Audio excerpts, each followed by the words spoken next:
tafiti za hizi za karibuni zinasema BMI, body mass index, kile kipimo ambacho nyie mnapima mnalinganisha urefu na uzito ndio kujipima afya yako, ni kipimo dhaifu kabisa. Ndio ukishapima ukuta unaambia hii normal, hii average, hii overweight, hii underweight, hii obese, hakina vigezo vya kusema hii ndio afya yako. Hichi kipimo kimetumika miaka mingi sana, lakini kimeanza kupoteza sifa kwa sababu hakisemi una uzito wa misuli kiasi gani, hakisemi una mafuta kiasi gani, hakisemi una umri gani, hakisemi jinsia yako, uzito wa mifupa yako, hakisemi una afya kiasi gani. Nasema hivi kwa sababu nimeshaona watu wembamba wenye kisukari, wenye matatizo ya moyo na pressure, nimeshaona watu wanene ambao hawana ugonjwa hata mmoja.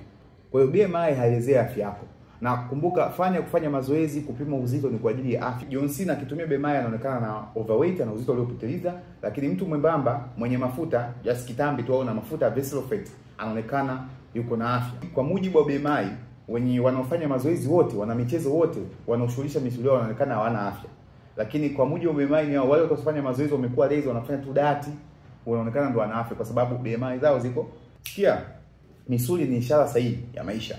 Lakini BMI haina uhusiano mwingine wowote na afya yako njema wala maisha bila magonjwa. Na tafiti pia niliyosoma iliendelea kusema kuwa vijana wengi ambao wana BMI ya kawaida lakini walikuwa na kiwango mingi cha mafuta walifariki zaidi kuliko wale ambao wenye BMI kubwa inatokana na misuli.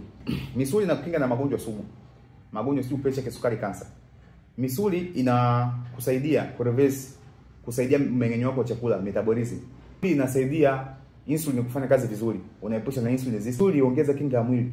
Misuli kusaidia kupona haraka. So, ili kupima afya yako, kupima maendeleo yako ya gym, ya mazoezi unayofanya, anza kupima kiwango cha mafuta na sio uzito. Kwa sababu BMI inaelezea kiwango cha uzito uliokuwa nao na sio kiwango cha mafuta ambacho umekuwa nayo. Na kumbuka, uzito sio tatizo. Tatizo ni mafuta uliokuwa nayo.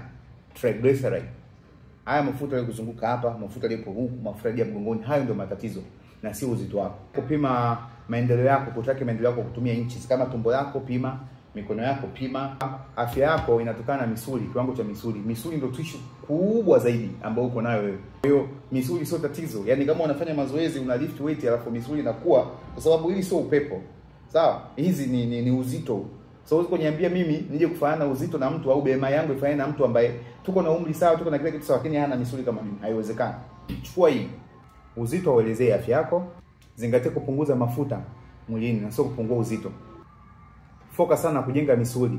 Misuli ni muhimu zaidi kuliko uzito mdogo. Kuangalia muonekano wa mwili wako ukiwa uchi, ukiwa hujavaa nguo na sio kitambi ni mafuta, na hayo mafuta ndio uyatoe na sio kupungua uzito. So focus na kuondoa kitambi, focus na kuondoa mafuta mgongoni, focus na kuondoa mafuta sehemu nyingine zote.